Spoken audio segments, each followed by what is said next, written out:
રાજકોટમાં કોંગ્રેસ દ્વારા જાહેર કરાયેલી વિવિધ કમિટીઓ પર મંત્રી જીતુ વાઘાણીએ આકરા પ્રહાર કર્યા। તેમણે કટાક્ષ કરતા જણાવ્યું કે જેમના નામે હારવાના રેકોર્ડ છે તેવા નેતાઓ ભાજપને હરાવવા નીકળ્યા છે।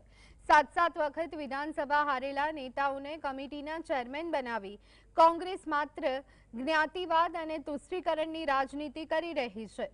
ઇન્દ્રનીલ રાજ્યગુરુનું નામ લીધા વિના વાઘાણીએ ટોણો માર્યો કે કેટલાકની વિકેટો તો આજે જ પડી ગઈ છે। તેમણે દાવો કર્યો કે ભાજપ જનતાની પાર્ટી છે અને આગામી મનપા ચૂંટણીમાં ફરી ભગવો લહેરાશે। લોકો કે બધા તીવ્રથી હારતા આવ્યા છે, પેલા ભારતના રાવા નીકળ્યા। તમે કમિટીઓ બનાવવાનાથી ના થાય, તમારા દિલમાં લોકો માટેનો ભાવ હોવો જોઈએ।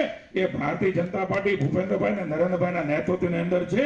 તમે કમિટીઓ બનાવી રાખો, તમે સ્ટ્રેટેજી કરી રાખો। જનતાના મત એ ભારતીય જનતા પાર્ટીને મળવાના છે, કારણ કે તમારી પાસે હતું ત્યારે તમે કાંઈ કરી નથી શક્યા।